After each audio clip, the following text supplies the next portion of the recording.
Essa é a minha criança. E conta pra gente, assim, você já tinha esse livro pronto, você escreveu porque a editora deu ideia, que nem foi no meu caso. Como é que veio esse livro pra você? Porque eu, quando conversava com você sempre dizia que tinha histórias já prontas e tal, né? Até com o Rafael, uma vez você falou que estava querendo escrever alguma coisa, e você chegou a escrever, e eu não tinha ideia de que você tinha um livro que era mais assim, com interação, algumas coisas. Como é que veio essa ideia pra você? Como é que foi a história desse livro? Como é que eu vou explicar? Eu sempre quis escrever, porque na escola eu fui muito impactada por professores, no caso.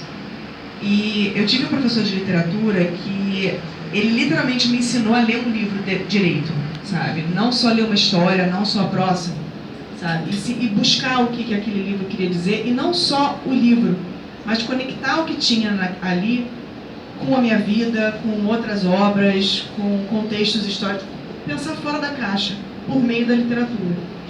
Então, ele já faleceu, e ele, para mim, ele me ensinou uma coisa que eu nunca mais...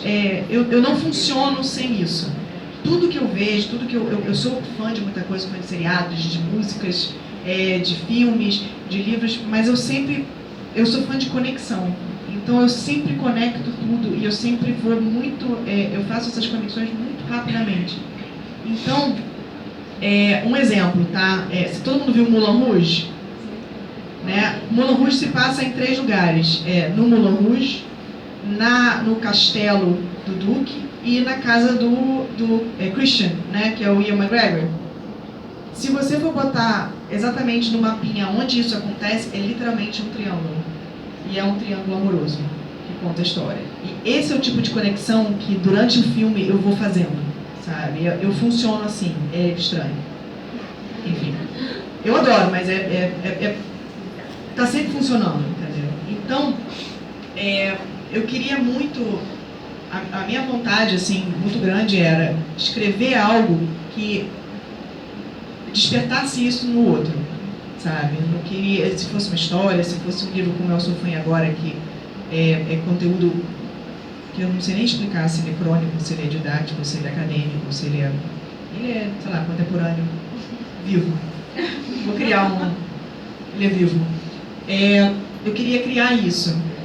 E eu tinha contos escritos, já tinha começado um romance. E em 2008, eu cismei que eu queria fazer um livro. Só que eu nunca parava para continuar escrevendo. Eu tinha começado um monte de coisa, mas aí trabalho, clube, um monte de coisa acontecendo, eu nunca parava para escrever.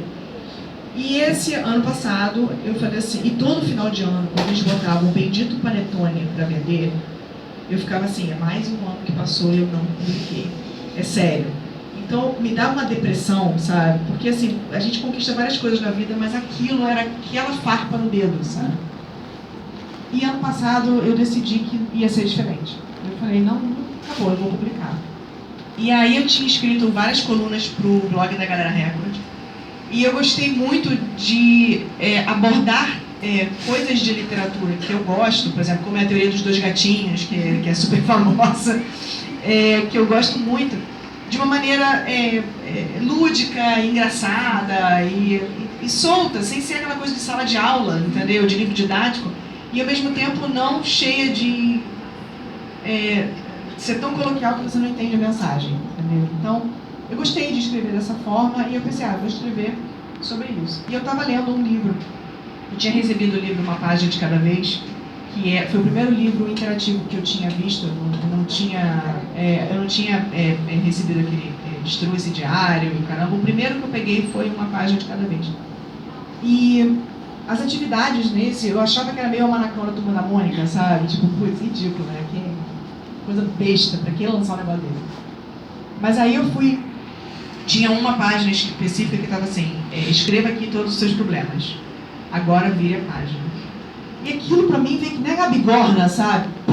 Eu fiquei assim, nossa, é forte! Em 2 frases o cara me colocou pra pensar no ponto que eu falei assim, eu não quero escrever nessa página, porque se eu escrever, eu torno o problema real. E aquilo, sabe, teve uma força comigo que eu falei, nossa, como é que em 2 frases teve esse impacto tão grande? E eu pensei, pô, eu quero fazer isso.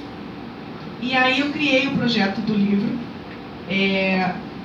que eu queria mesclar elementos de estilo com atividades que fixassem o conteúdo, só que não fosse didático, porque quem sou eu para dar aula para alguém, entendeu? Eu não fiz letras, não sou psicóloga, não sou nada.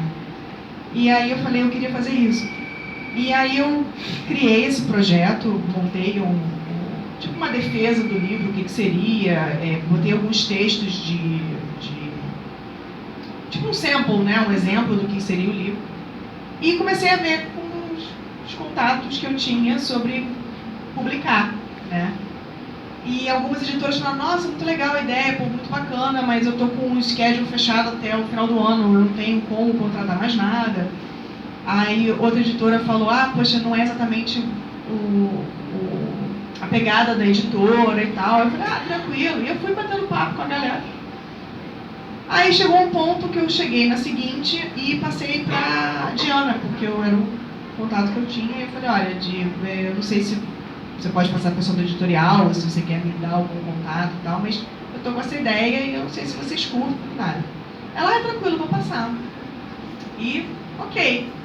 Aí deu um tempinho, assim, tipo, semana, e eu falei assim, quer saber? Eu vou publicar. Aí eu comecei a catar editoras que eu falei, eu quero publicar o livro. Aí eu procurei editoras que tinham uma boa distribuição, porque eu estava muito falando... Novo Século. Não, Novo Século nem 15 mil, eu não tenho 15 mil para gastar. Porque o problema para mim não era o pagar para publicar. Se a editora tem uma boa distribuição. Se ela não tem uma boa distribuição, não adianta você pagar para publicar, porque você vai ter que ver com os seus livros na mochila. E tem que ficar vendendo para cima e para baixo. Se ela tem uma ótima distribuição, ela te ajuda muito. E aí não importa se você tenha pagado, você vai conseguir ter isso de volta, obviamente, se você fizer uma senhora campanha, divulgar a beça, aí também é uma parte muito sua, gente. Tô beijando.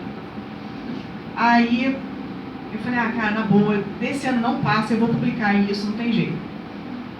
E aí, quando eu tinha tomado a minha decisão, tipo, não vou esperar por ninguém, eu vou fazer isso, a seguinte me ligou. E falou, olha, vamos fazer uma reunião com o pessoal do editorial, porque a gente quer. E aí eu falei, tudo bem, ok. Aí eu desliguei o telefone. Meu Deus, xinguei 525 mil, né? Liguei pra minha mãe e falei, vocês não estão entendendo o que tá acontecendo, que eu vou ser publicado, histérica, né? Fiz o escândalo. Aí liguei pra seguinte, falei com o pessoal do editorial, e eles adoraram a ideia. Aí falaram, a gente tem algumas sugestões em estrutura, em dividir por partes e tal, não sei o que. Eles deram sugestões também de título e tal, e eu falei, tá ótimo, vamos ver. Aí combinamos deadlines e tal, e vai e volta, né, de conteúdo, até chegar onde a gente chegou. Então, foi...